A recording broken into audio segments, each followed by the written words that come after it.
This video will demonstrate on how to properly replace the DADF on the Xerox Versalink C71 and B71 series copiers.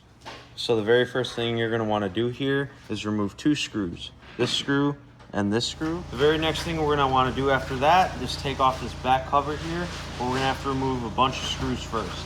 This screw, this screw, this screw, this screw, this screw, this screw, this screw, this screw, and this screw.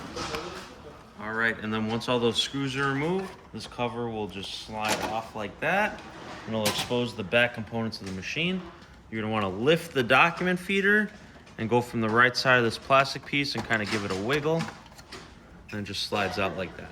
All right, and then the very next thing we're gonna wanna do is disconnect all of the cords from the document feeder. So the first one we're gonna wanna disconnect is this ribbon cable here, and you just put your finger behind and just pull it out like that.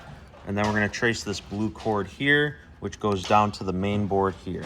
So you're just gonna wanna unplug that guy right there. And then you're gonna wanna feed it through, just like that. You gotta be careful of this yellow cord here, not to rip that out. You gotta feed it behind the yellow, just like that.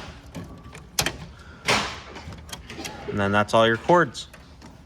All right, and then once you have those cords disconnected, you're gonna wanna pull the document feeder up, lift it towards you. All right, and then once you have your refurbished part, you're gonna line it up with those guides. Make sure your cables are tucked in so they don't get smashed. And plug that in there. All right, and then next we're gonna wanna focus on putting these cords back. So you're gonna wanna make sure this silver cord is tucked in here.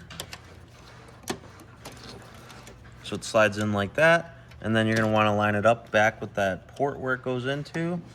And it should just click in like that. Then we're gonna wanna put this blue cord back. Tuck it in there. Make sure it goes into these little white placeholders here. Slide it back under that yellow cord. Make sure those are all in there. There's a little hole here. You're gonna wanna slide that cord back through. And plug it back in. Go. Now we're gonna focus on putting our covers back on. So lift up the document feeder. And first we're gonna put this guy back in here.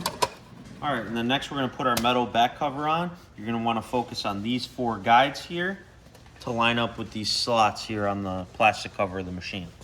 So we're gonna put this back on, make sure they all line up, just like that. And then we're gonna put all our screws back onto the back covers.